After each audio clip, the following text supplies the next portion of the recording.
Hi, this is Ted. I really don't know where this is going to go. I didn't plan this out very well. Simply because I was going to do one video, turned out 20 minutes long, and I just don't like it. And I trash a lot of my videos that I prepare and do.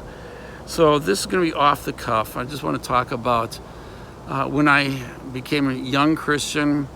My family, I have 6 brothers and sisters. They became Christians shortly after I did. They all started going to a church in Milwaukee, Wisconsin that was Evangelical, not Charismatic, not Pentecostal. I was going to Pentecostal and Charismatic churches down in Jacksonville, Florida, and eventually all around the country because I kept on getting transferred all over the place. And even in college, I went to 3 different Bible colleges in 4 years. Every year I changed and went from one college to another, all Assemblies of God. So I was able to do everything within 4 years. I was Pentecostal, diehard Pentecostal. And I wanted my family to have the same experience that I had. And so I talked to them about joining or at least checking out the local Assemblies of God church. And a few weeks later, while I was talking about this, one of my brothers said, well, here's the story. We are going to this evangelical church, and there's a girl from our church who was going to both churches. Or at least she had friends from both churches. And she ended up in the hospital. She had friends come to visit her, and the ones from the Pentecostal church, the Assemblies of God, visited her first. And they rebuked her for being in the hospital and told her that she should be getting up out of that bed. She couldn't. They left, probably feeling very good in that they told her how it was. And she cried. Her heart was broken. A few hours later, the other group came from the Evangelical church, the non-charismatic, non-Pentecostal church. And the people came in and they talked to her. They sang some songs with her. They cheered her up. Nobody rebuked her. They probably prayed your typical prayer, Lord, heal her, whatever.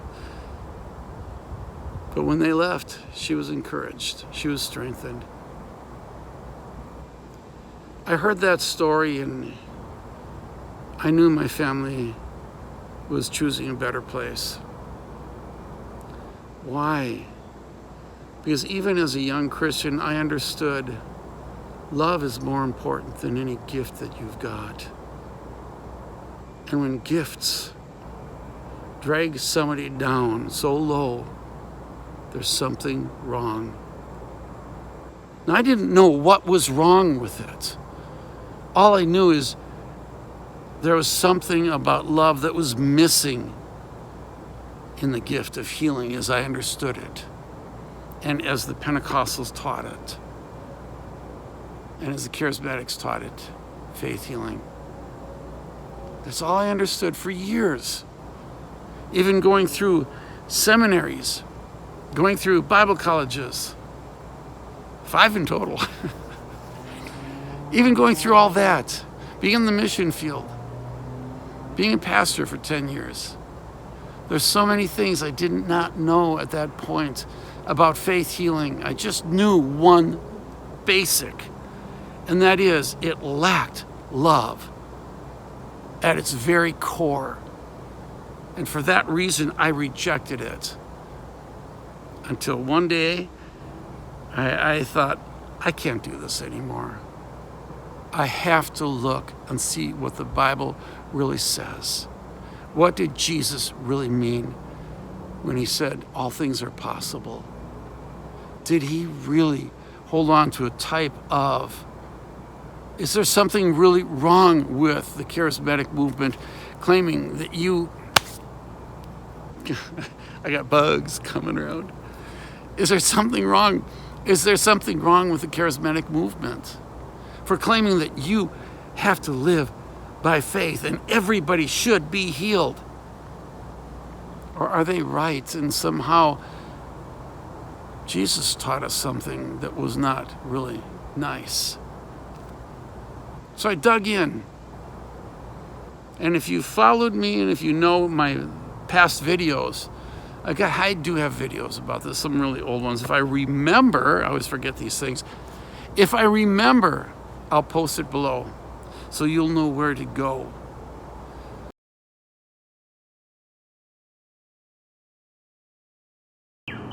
Does the Bible really support Kenneth Copeland's teachings? And I'm going to pick on him.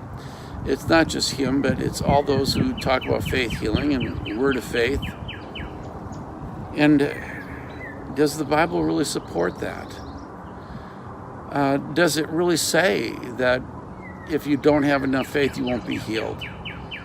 Jesus did say, as I just said, Jesus did say, with faith, all things are possible. So there was quite a few questions I had which I didn't want to deal with, but the time came and I finally realized if it's in the scriptures, I want to know. If maybe they have the right teachings, but just the wrong, something just a little wrong. So I dove first of all, head first, into Matthew, Mark, and Luke, and John,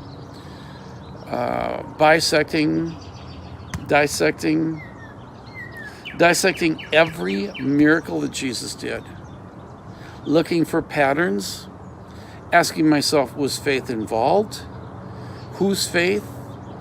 All that kind of stuff. And my first conclusion, and this was kind of, for me, something like, yay, okay, yes, Jesus taught faith. With faith, we can move mountains. But he never, ever blamed the person who was sick, diseased. He never said, you lack faith. And some will say, oh, I disagree. You're disagreeing because you don't get it yet. You haven't really known the scriptures as much as you think you do.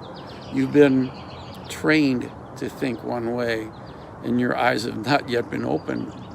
Point blank. From the scriptures itself. Because what I found out is there were people who lacked faith. But look at who they were.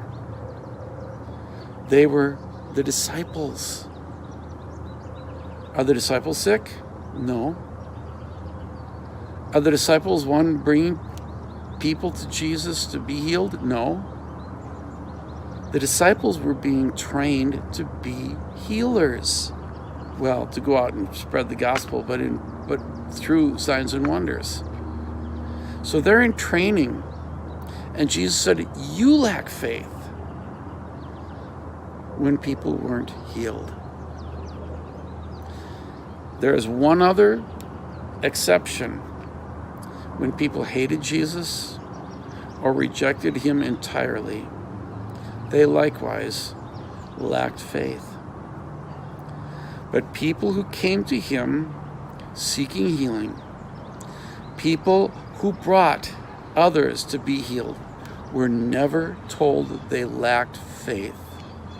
One man said, I have a struggle. I believe, help my unbelief. And Jesus did. See, that was eye-opening to me. Jesus always healed people who wanted healing. He never turned them down. He never told them, you sin. He never told them, your faith or your lack of faith is keeping you from being healed. You will never find that. I've looked at every single miracle that Jesus did.